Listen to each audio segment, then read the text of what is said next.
एक चोर ने राजा के महल में चोरी की। सिपाही को पता चला तो उन्होंने उसके पद चिन्हों का पीछा किया।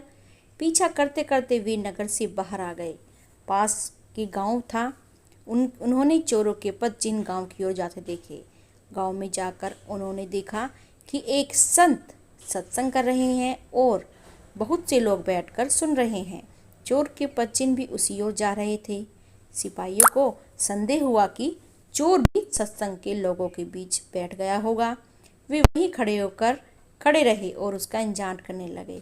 सत्संग में संत कह रहे थे, जो मनुष्य सच्चे हृदय से भगवान की शरण चला जाता है, भगवान उसके संपूर्ण पापों को माफ कर देते हैं।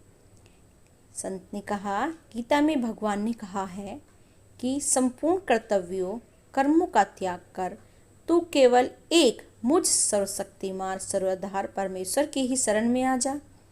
मैं तुझे संपूर्ण पापों से मुक्त कर दूंगा। तू शोक मत करना। वाल्मीकि ने रामायण में आता है कि जो एक बार भी मेरी शरण में आकर आएगा, मैं तुम्हारा हूँ ऐसा कहकर रक्षा की याचना करता है, उसे मैं संपूर्ण प्राणियों के से अभय कर देता हूँ। यह मेरा व्रत है। इसकी व्याख्या करते हुए संत श्री ने कहा, जो भगवान का हो गया उसका मानो दूसरा जन्म हो गया। अब वह पापी नहीं रहा, वह साधु हो गया है। अगर कोई दुराचारी से दुराचारी भी अनन्य भक्त होकर मेरा वचन करता है तो उसको साधु ही मानना चाहिए। कारण है कि उसने बहुत अच्छी तरह से निश्चय कर लिया कि परमेश्वर के भजन के समान अन्य कुछ भी नहीं है। चोर वहीं बैठा सब सुन रहा था। उस पर सत्संग की बातों का बहुत ही असर पड़ा। उसने वहीं बैठे बैठे यह दृढ़ निश्चय कर लिया कि अभी से मैं भगवान की शरण लेता हूँ और अब मैं कभी भी चोरी नहीं करूँगा। भगवान का हो गया हूँ। सत्संग समाप्त हुआ। लोग उठ उठ कर बाहर जाने लगे। बाहर राजा के सिपाही चोर की तलाश में थे। चोर बाहर निकला तो सिपाहियों ने उसके पद चिन्हों को पहचान लिया और उसको पकड़ के राजा के सामने पेश किया। राजा ने चोर से पूछा कि इस महल में तुम्ही ने चोरी की है ना? सच सच बताओ, तुमने चुराया धन कहाँ रखा है? चोर ने दृढ़तापूर्वक कहा, महाराज, इस जन्म में मैंने कोई चोरी नहीं की है। सिपाही बोला, महाराज, यह झूठ बोलता है। हम इसके पद चिन्हों को पहचानते हैं। इसके पद चिन्ह चोर के पद चिन्हों से मिलते हैं। इससे साफ सिद्ध होता है कि चोरी इसी ने की है। अब राजा ने चोर की परीक्षा लेने की आज्ञा दी, जिससे पता चले कि वह झूठा है या सच्चा। चोर के हाथ पर पीपल के ढई पत्ते रखकर उसको कच्चे सूत से बांध दिया। फिर उसके ऊपर गर्म करके लाल किया हुआ लोहा रखा, परंतु उसका हाथ जलना तो दूर रहा, सूत और पत्ता भी नहीं जले। लोहा नीचे जमीन पर रखा तो वह जंग काली हो गई। राजा ने सोचा कि वास्तव में इसने चोरी नहीं की है, यह तो निर्दोष है। अब राजा सिपाहियों पर बहुत नाराज हुआ कि तुमने लोगों को निर्दोष को चोरी का आरोप क्यों लगाया? तुम लोगों को दंड दिया जाएगा। यह सुनकर चोर बोला, नहीं महाराज, आप इनको दंड न दें। इनका कोई दोष नहीं है, चोरी मैंने ही की थी।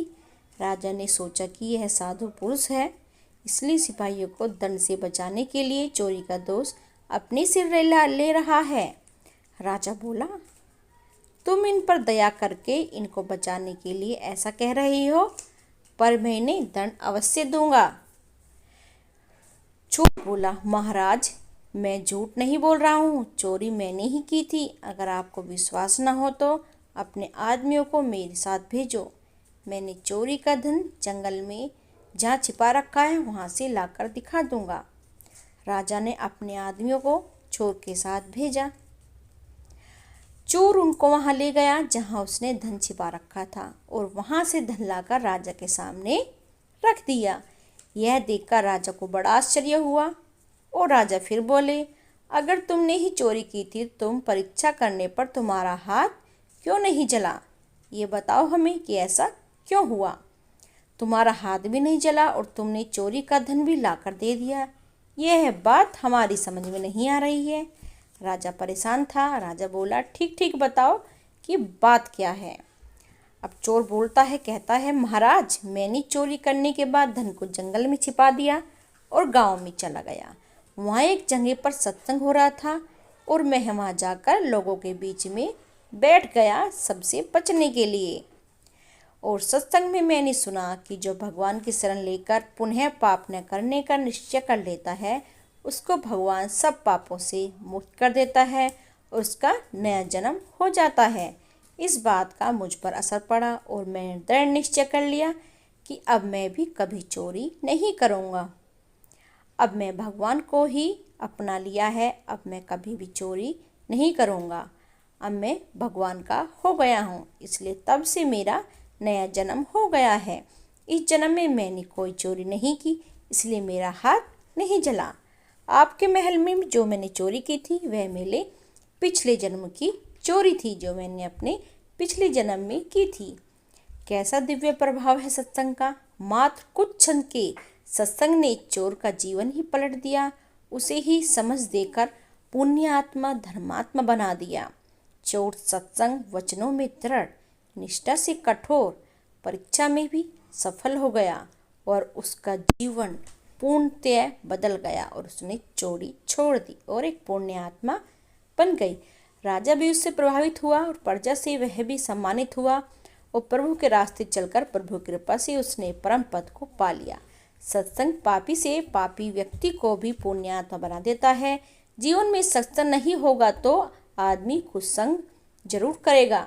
कुसंग व्यक्ति से कुकर्म करवाकर व्यक्ति को पतन के कत्र पर गिर देता है, लेकिन सत्संग व्यक्ति को तार देता है, महान बना देता है। ऐसी महान ताकत एक सत्संग में ही है। इसलिए दोस्तों, सत्संग करें, भगवान का नाम लें, उस सीधे रास्ते पर चलें, उससे ही हमारा भला होगा और हम परमात्मा को प्राप्त करेंगे और परमात्मा भी हमें पाकर अपने जीवन में धन्य हो जाएगा और हमें भी धन्य बना देंगे।